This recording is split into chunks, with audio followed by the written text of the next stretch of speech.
Doctor, with an aging population that we have in this country, how big are cognitive and memory issues becoming? Oh, they're becoming absolutely huge. What you got to look at is, as of right now, you could roughly estimate that about 12% of the population is over 65 years old. Okay. And of that, about 1/3 of them suffer some sort of age-related cognitive decline. We're not just talking about Alzheimer's or serious diseases like that are causing the decline, but almost any kind of decline that's considered very normal part of the aging process. But it's still things that, necessarily me, you, or anybody else who becomes over 65 does not actually want to suffer through. And on top of that, the bigger issue is that 40, 50 years ago, the average lifespan was about 65, 66, 67 years old. But as medical technology and therapy have gotten better, you're getting an older and older population that is living longer and longer.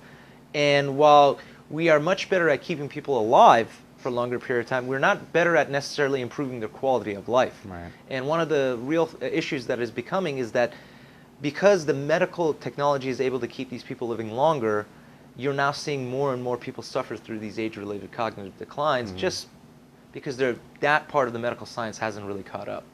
What are some of the warning signs of that? I mean, you and I can still, where'd my keys go and this and that, but what, as we get older, what are some of the red flags that we should watch for? There's two of this. So there are certain ones that are really, really red flags that you need to see a physician because you have to worry about Alzheimer's or some sort of dementia. So dementia is not normal. Dementia is a absolute disease, and there's different kinds of dementia. And those are things that are much more serious, and they get very exact. Like, for instance, mood changes. If you have some sort of mood changes, or really loss of not remembering certain important details, like who friends are, who relatives are. So that's at the extreme spectrum, where you're going through a real disease-like state that's causing massive amounts of damage in your brain. But on the other end, is certain things that almost everybody needs to watch out for, which is not just forgetting where your keys are, but noticing that it's becoming harder and harder for you to read a newspaper and accumulate new pieces of information. Getting harder and harder for you to do tasks that before you found it much easier to do. For instance, something simple as, let's say you're an accountant and you used to be able to do complex math in your head very easily, and now it's taking longer and longer.